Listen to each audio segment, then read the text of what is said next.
Bismillahirrahmanirrahim. Assalamualaikum warahmatullahi wabarakatuh. Alhamdulillahilladzi arsala rasulahu bil huda wa dinil haqqi lidhirahu 'ala ad-dini kullihi wa kafa billahi shahida. Asyhadu an la ilaha illallah wahdahu la syarika lahu wa asyhadu anna Muhammadan 'abduhu wa rasuluhu la nabiyya wa la rasula ba'dah. Allahumma salli wa sallim ala sayyidina Muhammad wa ala alihi wa ashabihi wa man tabi'ahum bi ihsanin ila yaumiddin. Allahumma la sahla illa ma ja'altahu sahla wa anta taj'alul hazna idza syi'ta sahla. Allahumma inni a'udzubika min ilmin la yanfa' wa min qalbin la yakhsha wa min nafsin la tashba' wa min da'watin la yustajabu laha. Allahumma inni a'udzubika min haula'il arba'. Ayuhal asatidzah wal ustadzat rahimani wa rahimakumullah. Bersyukur kepada Allah di pagi hari ini dimudahkan kembali hadir di majelis ilmu. Semoga majelis pagi ini majelis mubarak, penuh barokah, limpahan rahmatnya Allah turunkan, maghfirahnya diberikan, sakinahnya diturunkan, dan semoga sepulangnya kita dari majelis ini bertambah ilmu, bertambah ketakwaan kita kepada Allah Subhanahu wa taala. Amin ya rabbal alamin. Baik, masih di kita Tadhkiratus Sami' wal Mutakallim fi Adabil Alim wal Muta'allim, karangan Imam Badruddin Ibnu Jamaah. Kita sudah selesai 2 bab ya, bab tentang keutamaan ilmu, kemudian bab adab alim fi nafsihi. Sekarang al-faslus tsani fi adabil alim fi darsihi. Betul ya? Ya, atau sudah lewat? Betul ya? Oh ya, ada seorang ulama dalam mengajar, ya, dalam pembelajarannya. Wa fihi itsna asyara naw'an. Ini ada 12 pasal ya nanti yang akan kita kaji. Yang pertama, ini adab yang pertama. Ini dalam mengajar ya. Nanti adab kepada murid ada sendiri ya. Jadi para asatidzah wal ustadzat, perihal adab ini tentu memang ada yang disebut uruf. Uruf itu ya apa namanya, kearifan lokal orang ngomong ya. Jadi mungkin orang Saudi, orang Arab ketemu saudaranya lebih, atau gurunya mereka lebih ke ta'anuk ya, tutasofahah ya. Jadi kita mencium tangan, takdim kepada guru, itu bisa beda-beda urufnya ya. Selama itu hal yang ma'ruf di sebuah daerah, al-adah muhakamah juga, bahwa kebiasaan itu yang menjadi hukum, boleh ya untuk kita lestarikan gitu. Atau nanti beberapa hal yang berbeda, misalnya menghukum juga begitu. Jadi hukuman itu sebenarnya bagian dari ta'dib, pendidikan. Tujuannya yang menghukum itu adalah satu, menjadikan yang salah jadi lebih baik ya, dengan berbagai cara. Maka mulai tahapan dengan peringatan secara lisan ya, kemudian juga nanti kalau tidak ada kebaikan ya, nasihatnya lebih ditekankan, sudah ada hukuman. Sudah mulai fisik juga dibolehkan selama tujuannya adalah takdib, untuk memperbaiki ya, dengan berbagai cara ya. Orang Indonesia mungkin tidak perlu dengan fisik, sudah manut ya sudah, tidak perlu pakai fisik ya. Ini bab adab. Al-awwalu, yang pertama tentang terkait dengan adab itu adalah idza azama ala majlis tadris ya. Ketika seorang syekh, guru panjenengan itu akan belajar ya, berangkat mengajar ataupun memulai pengajarannya, hendaklah mereka memperhatikan tampilan dohirnya, fisik, dan menggunakan pakaian-pakaian yang selayaknya, al-laiqah ya, bihi baina ahli zamanihi. Jadi al-laiqah itu yang patut. Nah, kita patutnya apa ya, sebagai identitas seorang muslim ya, berarti baju muslim ya, rapi. Kalau ini karena terkait dengan instansi ya batik gitu ya. Jadi sah-sah saja kan ini ya, ragam ya. Ini bab tentang adab. Karena Malik radhiyallahu anhu, Imam Malik ya, gurunya Imam Syafi'i ya rahimahullah taala. Ini ulama besar ya, imam madhab di zamannya ya. Idza ja'ahun nasu bil hadis iktasalah. Beliau ini kalau kedatangan murid yang belajar ke rumah, beliau pasti mandi, Pak. Ada yang belum mandi? Ada? Belum ya? Sama takdim mau takhir. Ya. Iktasalah, jadi beliau mandi dulu ya, kemudian menggunakan wewangian. Nah, ini adab seorang guru ya ketika kedatangan murid ya. Kemudian juga menggunakan pakaian yang terbaik. Ya, pakaian terbaik itu berarti tidak harus baru ya, terbaik yang paling patut ya. Bahkan beliau menggunakan baju yang terbaru, kemudian memakai sorban yang terbaik ya, kemudian duduk di tempat yang terlihat oleh santri-santrinya. Memang di zaman dulu itu modelnya kan halakoh. Halakoh itu ya membuat, namanya halakoh itu ya melingkar kan, guru di tengah. Biasanya memang ada tempat yang lebih tinggi daripada muridnya. Itu juga untuk mengajari ta'zim, bahwa murid itu harus lebih rendah dari guru ya. Ada ulama yang menulis bahwa dulu keberkahan itu sangat terasa bab adab itu. Kenapa? Kami dulu belajar itu di masjid dengan halakoh-halakoh. Guru lebih tinggi daripada murid tempat duduknya. Kemudian kami dikeluarkan dari masjid. Nah, karena sudah berubah zaman menjadi madaris, madrasah-madrasah. Nah, seperti hari ini. Ya, maka keluar dari masjid, pindahlah ke tempat-tempat di ruang-ruang dengan posisi yang sama antara guru dengan murid dengan meja itu. Nah, kemudian hilanglah kewibawaan, kata beliau. Nah, ini hal yang belum tentu sama, tetapi prinsipnya memang dalam ulama salaf itu kalau ngajar begitu, lebih tinggi daripada muridnya ya. Kemudian beliau selain itu juga selalu menghidupkan apa? Nah, dulu itu ada istilah apa? Dupa. Dupa itu apa? Wewangian. Nah, yang dinyalakan ini sepanjang ngaji itu baunya wangi gitu ya. Nah, di Indonesia pakai kayu gaharu. Gaharu ya. Ini bayarannya entah nggak gaharu. Nah, ini bau wangian ya. Jadi memang mendatangkan apa, semangat gitu ya. Ya, baunya wangi, nyaman lah belajar itu. Itu Imam Malik yang berikan begitu. Imam Ahmad bin Hanbal itu luar biasa. Ini pengakuan muridnya Imam Ahmad bin Hanbal. Beliau ini selalu ketika mengajar memilih pakaian yang terbaik, seringnya berwarna putih ya, kenapa? Beliau terinspirasi dari hadis yang kedua dalam hadis Arba'in Nawawi itu, bab tentang hadis Jibril itu ya. Kan Rasulullah sahabat cerita, yang ceritakan Umar bin Khattab kan ya, tiba-tiba ittala alaina ya, tiba-tiba muncul di tengah-tengah kami rajulun ya syadidu bayad siap ya, bajunya sangat putih bersih ya, syadidu sawati sya'r, rambutnya hitam legam tertata dengan rapi gitu ya. Kemudian la yura alaihi asalu safar ya, tidak ada tanda-tanda habis bepergian, jadi nggak kemeringet, nggak mambu kecut, jadi wangi gitu ya. Orang safar zaman dulu kan memang begitu, karena posisinya padang pasir, panas, potensinya apa? Keringet dan lecek ya. Ya, kusam lah gitu ya. Ini enggak ini ya. Wala ya'rifuhu minna ahadun, dan kami enggak ada satupun yang kenal, tiba-tiba orang itu muncul. Nah, itu inspirasi Imam Ahmad bin Hanbal. Ya, karena ketika Rasulullah bertanya kepada Umar, atadri manis sa'il, kamu tahu enggak Umar siapa yang bertanya itu? Allahu wa rasuluhu alam. Kata Rasulullah, fa innahu Jibril. Atakum yu'allimukum dinakum. Dia datang untuk mengajari kalian tentang ilmu dan adab mencari ilmu. Jadi memang idealnya begitu, Pak. Jadi pertama itu murid sudah apa? Terpesona. Ya, tampilan fisik penting nggak? Penting. Ada pepatah Jawa mengatakan ajining diri seko ing lati, ajining rogo saka busana. Rawahu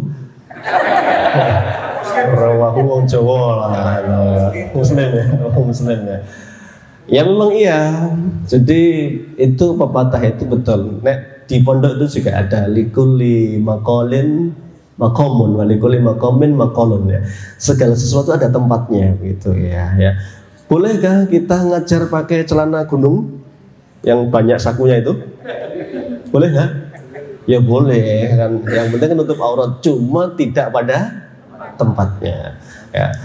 Saya pernah dengar debat walimahan ikhwan itu ya. Walimahan debat dewen di depan saya itu. Sing satu nggak katok gunung dilokke, nyumbang kok nggak katok gunung mereka eger gitu ya. Apa ada dalilnya nyumbang nggak boleh pakai eger gitu? Orang-orang rampungnya debat karena sesuatu yang nggak ada dalilnya memang itu asasnya apa? Kepantasan. Setiap tempat ada tempatnya sesuatu itu. Nah ini bab tentang urufnya. Nah kita berpenampilan menarik ya. Itu yang pertama ya. Jadi sudah menarik itu sesuatu yang akan melahirkan kedekatan insyaallah. Yang kedua, as-tsani idza kharaja min baitihi da'a bid-du'a'is sahihi an Nabi sallallahu alaihi wasallam ya. Jadi ketika keluar rumah berdoa. Tadi doa enggak? Pasti ya. Doanya apa? Paling pendek di sini adalah bismillahi tawakkaltu 'ala Allah la haula wala quwwata illa billah ya. Ada doa yang lebih mendetail kemudian banyak disarankan oleh para ulama. Misalnya di sini ada doa Allahumma inni a'udzubika an adillah. Ya Allah, aku berlindung kepada Engkau dari menyesatkan. Au udhallah atau disesatkan ya. Au azillah ya. Atau apa ini? Tergelincir ya, au uzalla dari digelincirkan, au adlama dari menzalimi orang, au udlima atau dizalimi orang, au ajhala, au yujhala ya, baik dia berbuat kejahilan kebodohan atau dikerjai ya. Alayya ya. Ini doa ini ya, kalau kemudian menjadi sebuah rutinitas ya, maka Allah akan mengutus malaikat ya. Malaikatnya akan mengatakan kufita, mukita ya, kamu dicukupi, kamu akan dijaga oleh malaikatnya Allah Subhanahu wa taala. Ayuhal asatidzah wal ustadzat. Nah, dzikir itu bagian dari cara menjaga kita dari sesuatu yang tidak baik. Kita kan tidak ngerti di jalan itu mau ada apa misalnya ya. Maka doa itu menjauhkan dari bala. Kan doa itu kemungkinannya tiga ya. Satu, dikabulkan sesuai dengan yang diminta. Dua, dijauhkan dari bala, musibah. Tiga, disimpan oleh Allah sebagai pemberat amal. Jadi ada yang memang Allah segerakan. Panjenengan minta apa misalnya, Allah langsung berikan. Minta dimudahkan urusannya. Nabi juga sering berdoa, Allahumma la sahla illa ma ja'altahu sahla wa anta taj'alul hazna idza syi'ta sahla. Semua dimudahkan oleh Allah Subhanahu wa taala. Nah, ini bagian dari ikhtiar kita berdoa. Yang kedua, ini adab ya. Adapun doa-doa banyak riwayat di sini, silakan nanti dibaca. Saya sarankan bisa menghafal buku Hisnul Muslimnya Imam Nawawi ya. Itu ada 43 hadis kalau nggak salah ya, bab tentang bagaimana adab keseharian. As-salisu yang ketiga, adab ketika mengajar adalah ayat jelisa barizan li jami'il hadirina. Ya, hendaklah dia duduk di tempat yang terlihat oleh semua hadirin, para penuntut ilmu ya. Kemudian juga mempersilahkan ya, kepada menghormati ya. Laisa minna man lam yuwakir kabiruna ya. Bukan golongan kami yang tidak memuliakan yang lebih sepuh. Nah, sepuh itu dalam Islam itu juga menjadi pertimbangan. Cuma nanti dalam bab sholat, sepuh itu paling belakang ya. Yang pertama kan aqra'uhum, yang paling menguasai bacaannya, yang paling banyak hafalannya. Nah, sama ya hadisnya sama enggak. Nah, baru sama semua. Terakhir baru menang siapa tuanya. Nah, ini tua itu berarti paling carry. Cuma di kita ya paling hadis ya. Nah, ini maka urufnya kadang nggak pas. Nah, ini ya. Maka mempersilahkan orang-orang yang punya keutamaan ilmu. Ya, memang zaman ulama salaf itu masya Allah ya. Mereka ini kalau posisinya selalu kun aliman atau muta'aliman ya. Kamu itu jadilah alim, orang yang mengajar, menjadi syekh, pemberi nasihat, tapi juga jadi muta'alim, orang yang selalu belajar, menambah ilmunya ya. Bahkan Imam Ahmad bin Hanbal itu setiap majelis itu ada 5.000 murid setiap majelis beliau. Dari 5.000 itu yang sudah sering hadir dan bahkan hafal kitab-kitabnya itu kurang lebih 4.500. Yang 500 itu orang baru. Kenapa 4.500 masih ngaji padahal sudah selesai kitab-kitabnya itu? Karena ingin selalu mencari keberkahan dan belajar adab. Nah, kita sudah pernah sekali dengar pasti diulangi langsung apa? Tahu kan? Nah itu. Ya, ini jadi tempat duduk yang terlihat dari semua tempat. Wa yaltafid ilal hadirina iltifatan ya. Dan hendaklah apa ini berarti melihat, menyapa. Ini memang bab tentang adab itu adalah menghormati. Rasulullah juga begitu. Ketika bicara Rasulullah tidak pernah pandangannya berpaling dari lawan bicara, jadi disapa sekarang gitu ya. Ini adab yang ketiga. Saya agak cepat-cepat saja karena banyak yang harus dipelajari ini. Ustadz bisa lebih dalam membaca keterangannya ya. Kemudian, nah ini bisa saja ini ada yang matuk cocok dengan kondisi di sekolah ini umum kan. Ada yang nggak pas. Karena kitab ini dikarang di zaman apa? Salah kan? Tentunya belum ada ini madrasah, belum ada kelas, belum ada meja dan lain sebagainya. Maka kadang kalau tidak pas itu ya difahami bahwa ini dikarang di zaman dulu modelnya apa? Halaqah mulazamah. Ya, namanya mulazamah itu memang ngajinya yang runtut, sabar, telaten, bahkan sebagian menghajatkan harus dihafal. Ya. Awwalul ilmi al-hifdzu gitu ya. Pertama dari ilmu itu adalah menghafal. Nah, kenapa harus hadir terus? Setiap hadir itu akan menambah apa? Pemahaman. Nah, itu pentingnya. Yang keempat, hendaklah dia punya skala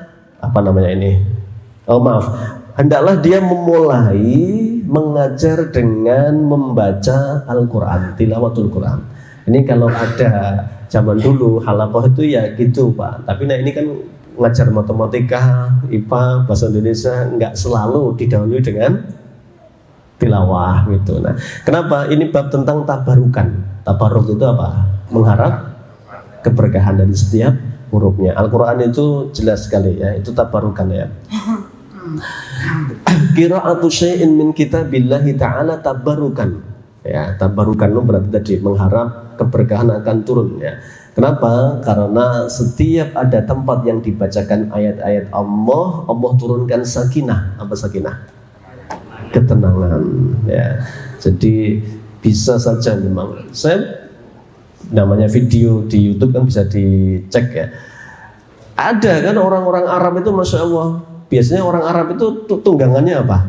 Tunggangannya. Nah yang sugih-sugih itu mereka peliharanya apa? Singa Pak, ya betul singa itu. Ya. Itu singa yang buas begitu itu, pawang baru itu rumusnya apa? Dibacakan Al-Quran. Itu Al-Quran itu. Kemudian tenang, baru dilus-lus gitu. Ya. Terus dipraktekkan, pawang baru nggak membaca apa-apa, begitu deket langsung wah gitu. Itu macan Pak, yang buasnya bisa tenang, apalagi anak-anak kita. Nah, ini bisa dimulai dengan Fatihah dan tabarukannya itu ya, karena itu bagian dari tabaruk ya, Al-Fatihah itu. Jadi banyak sekali kebaikan-kebaikannya. Nyambung nggak ngajar IPA Fatihah dulu? Nyambung, namanya aja sekolah dasar Islam kok, masa nggak nyambung?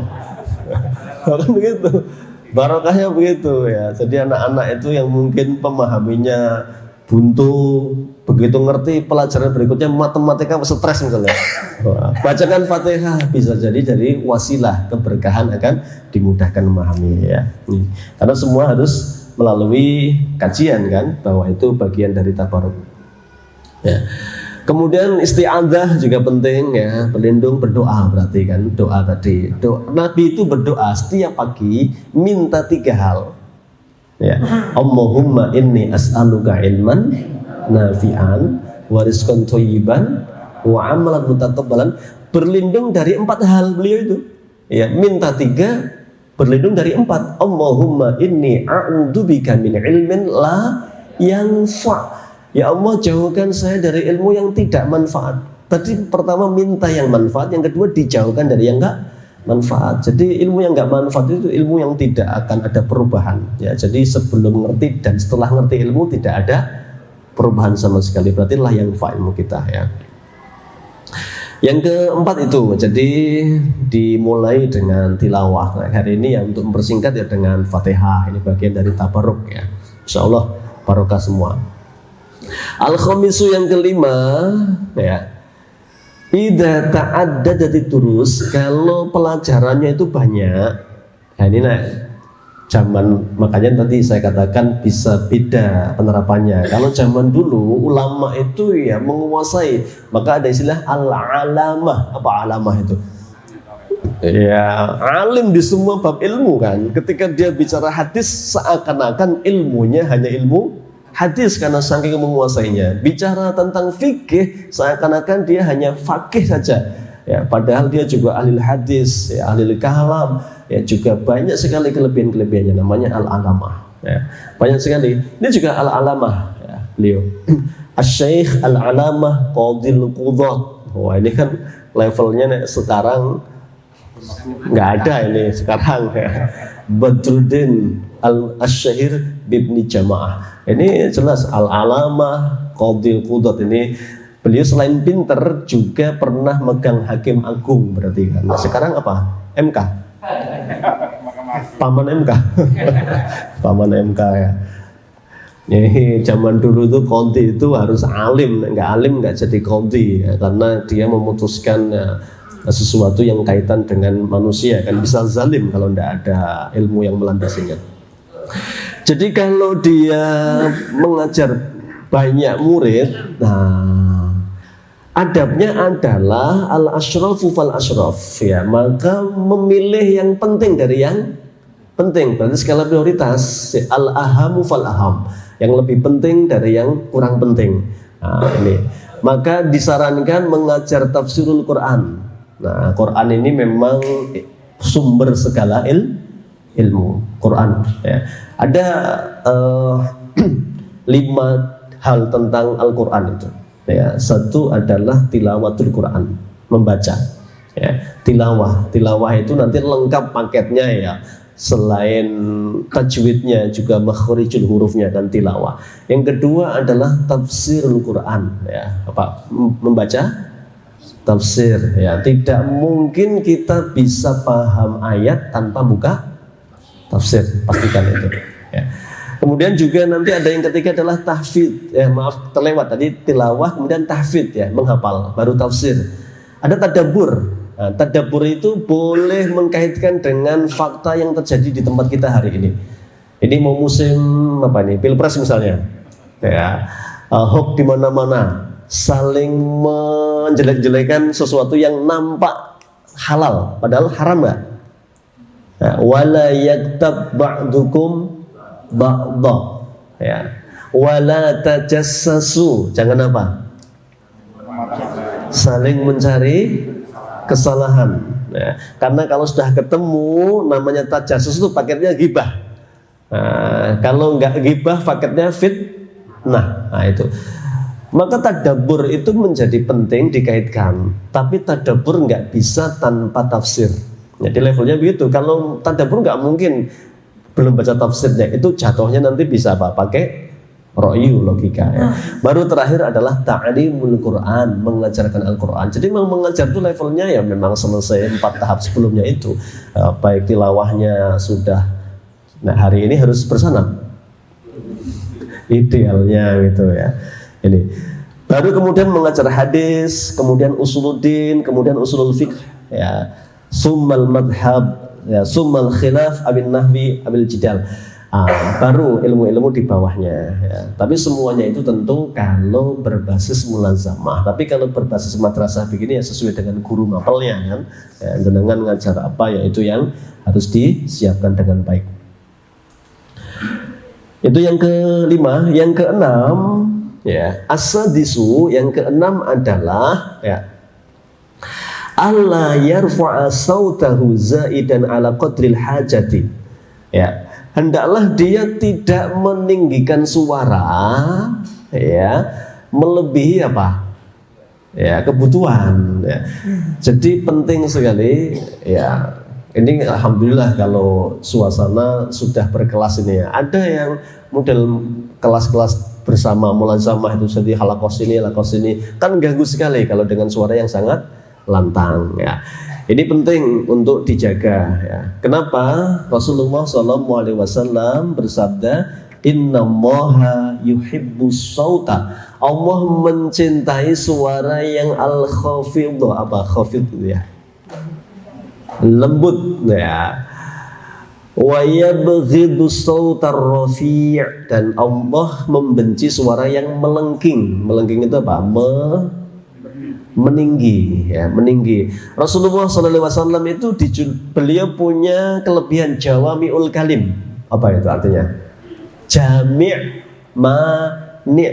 Kalau bicara Nabi itu tidak panjang-panjang, tapi setiap orang langsung paham ya. Dan seakan-akan mani' itu nggak butuh penjelasan dari selain Nabi ya. Kan ada, makanya di sekolah-sekolah itu masih ada les privat. Itu kenapa?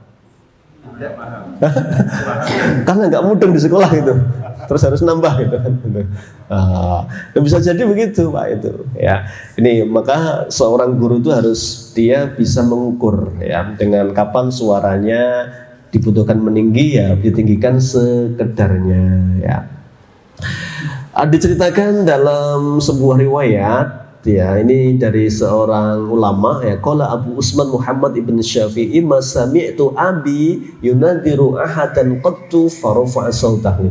Saya belum pernah mendengar bapak saya itu ketika mengajar itu dengan suara yang keras itu. Bedakan ya. Memang kita hidup kata Rasulullah ya. Kita hidup di zaman khutobahnya banyak, fuqahanya sedikit. Ya, sementara dulu di zaman salaf itu fuqahanya banyak, khutobahnya sedikit. Nah, ini bencana ilmu itu. Kalau fakihnya sedikit, oratornya banyak. Nah, dan orang itu lebih senang mana? Dengan orator lebih memukau. Orang hari ini lebih senang belajar public speaking.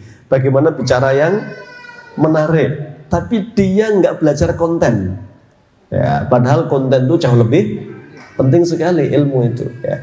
Ini bahaya. Maka harus diimbangi sebenarnya. Orang boleh aja bicara sesuatu tetapi harus mengilmui. Maka nanti ada bab berikutnya, adab itu adalah tidak mengajar sesuatu yang tidak dia pahami, nggak dikuasai ya. Ini bahaya karena ilmu syar'i itu nggak boleh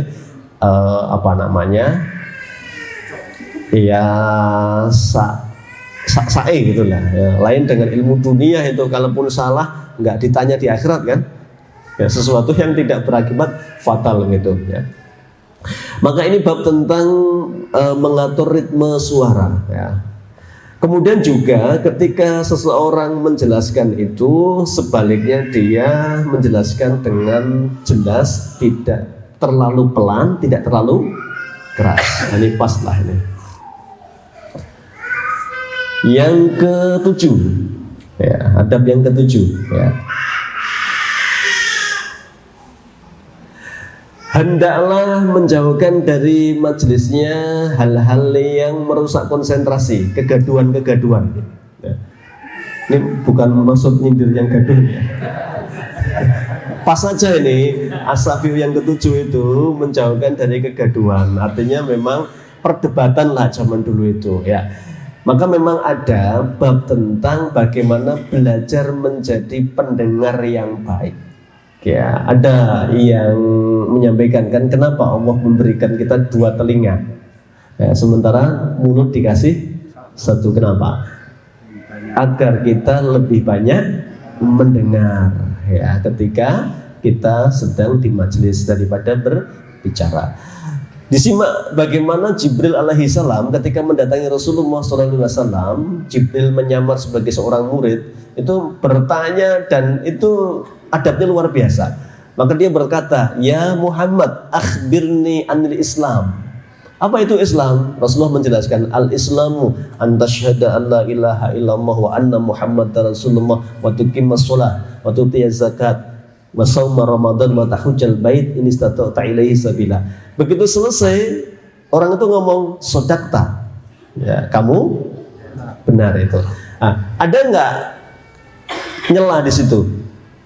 Nggak ada, ya. Maka ini adab yang baik adalah dia tidak membuat gaduh di majelis ilmu, ya. Dan termasuk adabnya adalah kalau ada yang belum paham pastikan ditanya. Sudah pernah kita bahas, ya. Boleh guru bertanya, fahimtum? Fahimtum? Ya. Kalau memang tidak paham, jangan langsung bertanya fahimtum. Orang murid itu rata-rata jawabannya apa? Fahimna, kan? Padahal belum mudeng. Nah, ini tolak ukurnya siapa? Ya guru. Ya, tolak ukurnya itu yang paling tidak pinter, kan? Ya, kalau nggak pinter aja paham, insya Allah yang lainnya paham, gitu, ya. Jadi menghilangi kegaduhan, ya.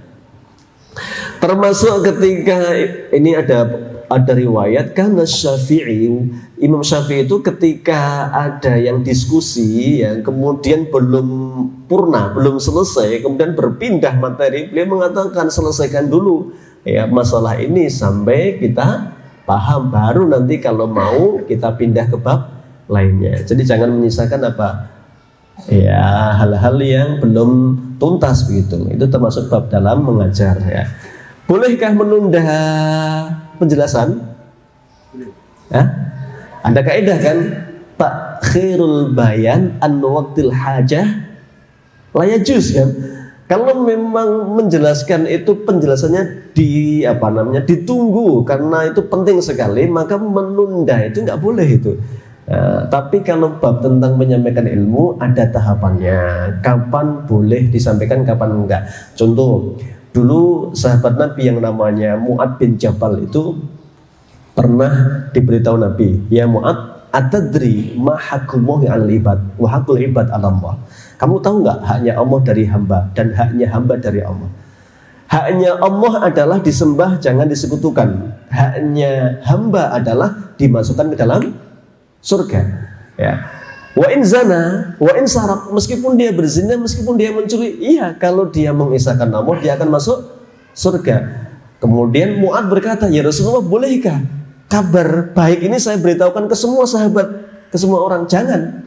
Jangan kamu beritahukan. Nanti kalau kamu beritahukan kepada mereka, terutama yang mu'alaf masih baru itu, mereka akan jaga ke kalimat la ilaha illallah dan meremehkan dosa dan maksiat. Nah, Mu'ad ini nggak pernah menyampaikan, baru menjelang beliau meninggal dunia hadis ini disampaikan. Kenapa?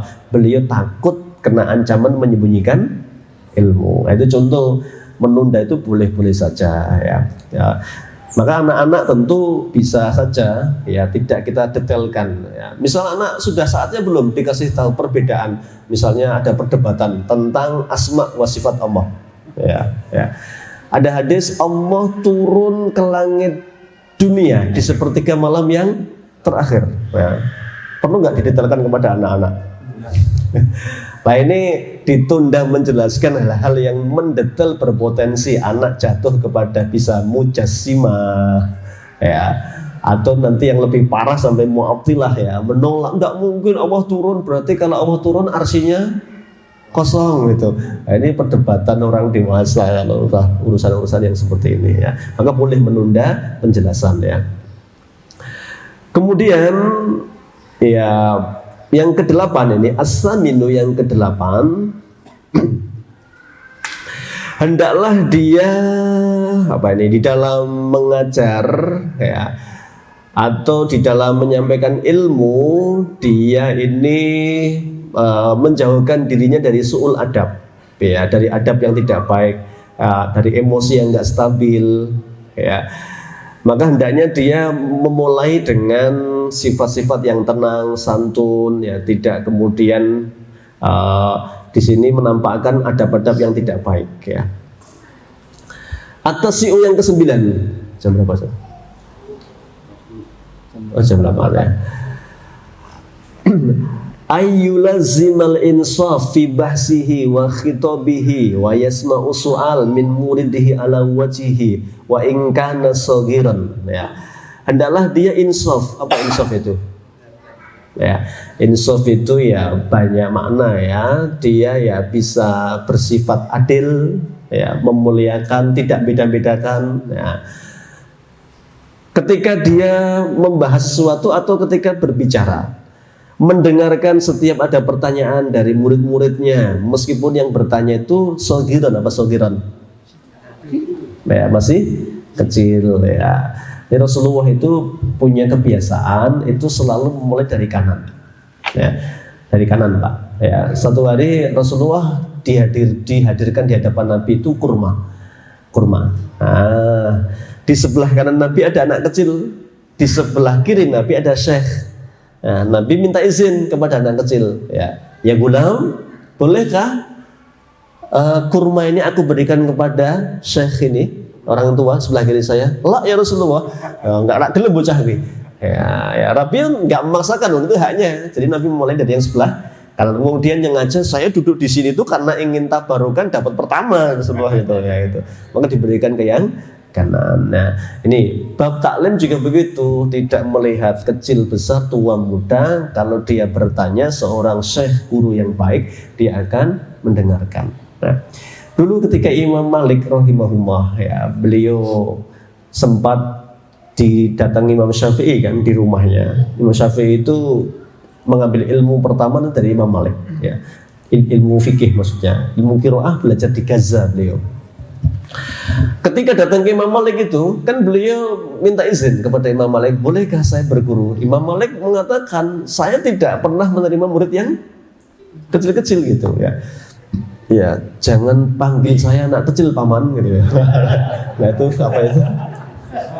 Ya, Syifa ya gitu ya.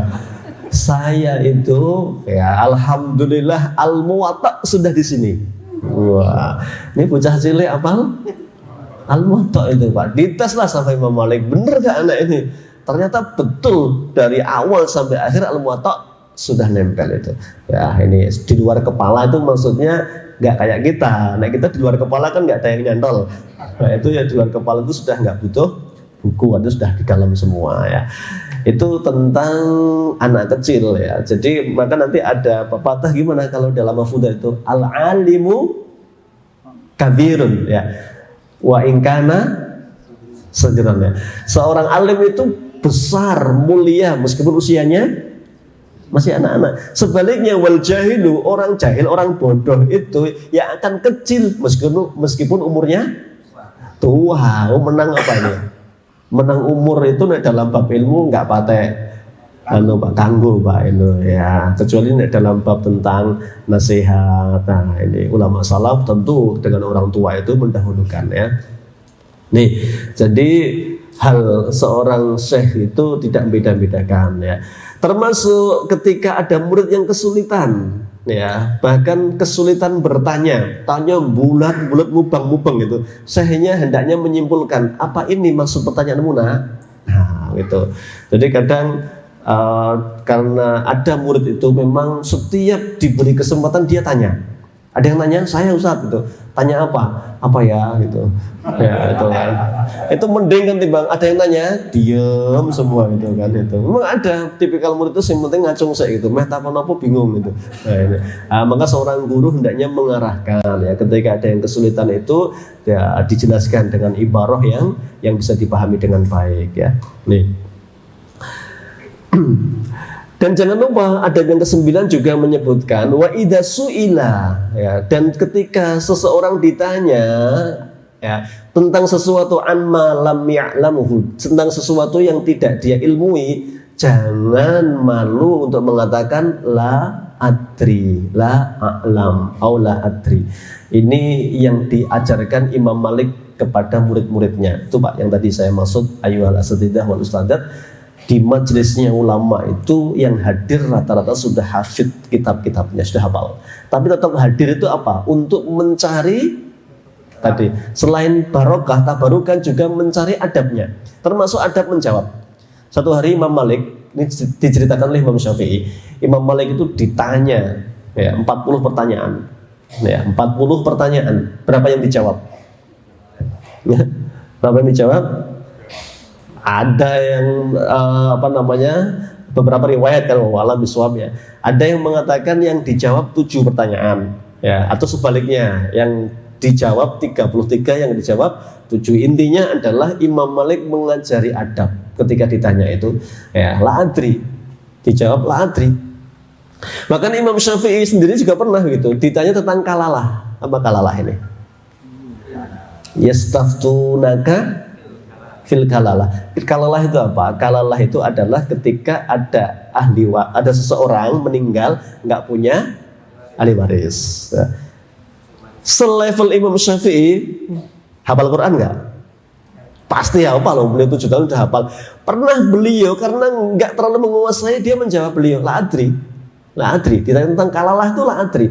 Ya, bisa jadi karena keterbatasan namanya manusia, mungkin beliau lupa bab itu, tapi beliau tidak malu untuk menjawab la adri. Sebagaimana gurunya ketika ditanya, pemuda dari Yaman itu datang ke Madinah, bayangkan, Yaman ke Madinah zaman dulu mahal sekali, ya, untuk bertanya kepada ulama, maka mengutus, datanglah ke tempat Imam Malik, ya, minta fatwa. Ada 40 pertanyaan, ya, sebagian besarnya nggak dijawab. Ya, kemudian ketika nggak dijawab, pemuda ini ngejar terus, bagaimana saya bertanggung jawab kepada orang-orang di kampung saya yang sudah membiayai saya berbulan-bulan sampai sini.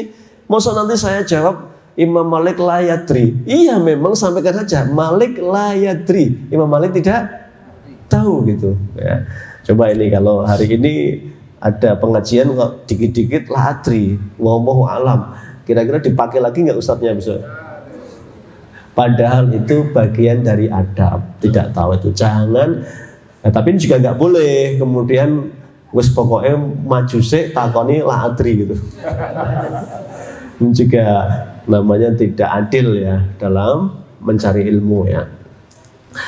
Faminal ilmi ayyakula la a'lam. Termasuk bagian dari ilmu itu adalah perkataan la a'lam. Saya nggak tahu itu ternyata juga ilmu itu. Ya. Rasulullah juga begitu ditanya oleh Jibril alaihissalam, akhbirni anis-sa'ah, kiamatnya kapan terjadi? Mal mas'ulu anha bi'a'lama minas sa'il. Data yang ditanya tidak lebih tahu daripada yang bertanya. Ya.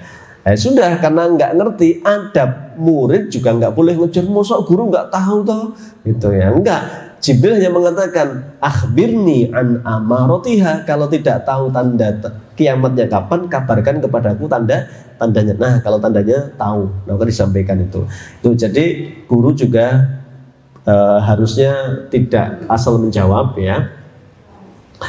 An Ibni Abbasin radhiyallahu anhuma idza akhta al-alimu la adri, ya. Ketika seorang alim itu menjawab la adri, itu oleh Allah tetap diberi pahala, ya. Justru Abu Bakar As-Siddiq itu beliau sampai mengatakan, ya, bumi mana ayu ardin tudilluni, bumi mana yang akan menaungiku, langit mana yang akan menaungiku kalau aku sampai berani bicara tanpa ilmu. Nah, jadi penting, ya. Ini la adri bukan sesuatu yang aib. Jadi dalam bab belajar biasakan kalau tidak tahu la adri, tidak perlu hemat, apalagi menjawab menurut hemat saya. Ya, tidak apa-apa itu, ya. Ya. Al-ashiru yang ke-10, ya, ini yang ke-10 ini membuat majelis menjadi nyaman. Ya, dengan apa? Ya, dengan selalu memperhatikan orang, apalagi ada orang yang baru. Nah, ini kalau ada orang yang baru, murid baru itu dijaga kenyamanannya. Ya, biar apa? Biar dia kerasan dan siap menerima ilmu. Ya, ini. Al-hadi asyara yang ke-11. Nah, ini mirip dengan yang ke-10 tadi, yang ke-9 tadi, ya. Jaratil 'adatu ayyakulal mudarrisu 'inda khatmi kulli darsin. Ya, jadi ketika seorang guru selesai dari mengajar, pastikan adatnya adalah ucapkan wallahu a'lam bis-shawab, ya.